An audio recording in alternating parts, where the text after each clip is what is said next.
menarik nih di informasi lain. Ada emas yang sentuh rekor puncak dan ini yang ke-11 sepanjang tahun 2025 ini. Oke, jadinya emas kemudian kembali dilihat sebagai safe haven ya di tengah ketidakpastian global. Emas sentuh rekor puncak baru ditopang rencana tarif Amerika Serikat.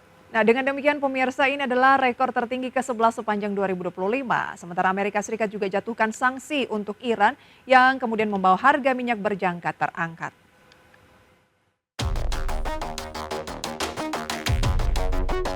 Harga logam kuning melesat ke rekor tertinggi Senin didorong permintaan aset safe haven. Penguatan emas di tengah kekhawatiran atas rencana tarif Presiden Amerika Serikat Donald Trump dengan dukungan tambahan datang dari arus masuk menuju ETF emas terbesar di dunia. Presiden Trump memperingatkan tentang tarif baru yang akan segera diberlakukan.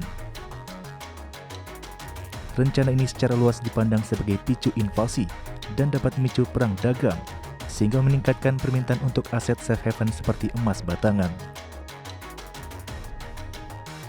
Emas spot sempat mencapai 2.956 US dollar di awal sesi, rekor tertinggi ke-11 sepanjang 2025.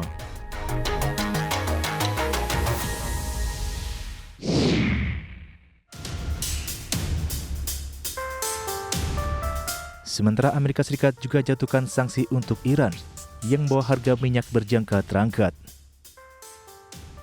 Harga minyak menguat pada Senin karena sanksi baru Amerika Serikat terhadap Iran dan komitmen untuk mengkompensasi kelebihan produksi Irak, menambah kekhawatiran akan ketatnya pasokan jangka pendek.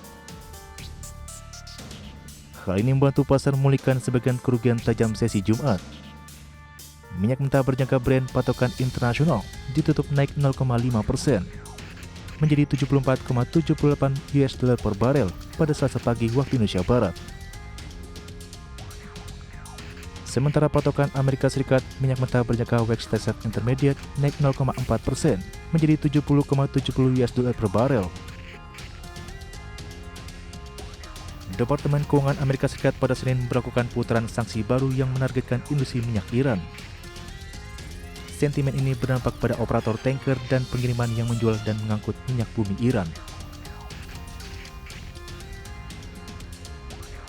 Sentimen tarif Trump ini juga dikhawatirkan dapat menghantam pasar finansial sejumlah negara berkembang termasuk Indonesia.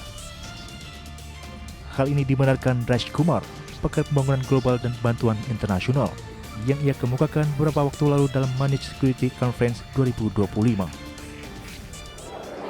Well, tariffs are going to create a lot of uncertainty, and especially for some of the lowest income countries.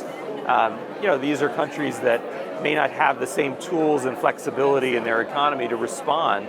I think for larger economies, you could see a tit for tat, reciprocal tariffs, one country raising a tariff and another one raising theirs. And there's a dangerous potential of a spiral that leads to a contraction in economic growth, statecraft. It carries a lot of risks for some countries that are very dependent on imports and that are looking to develop their own export opportunities. Berbagai sumber IDX Channel.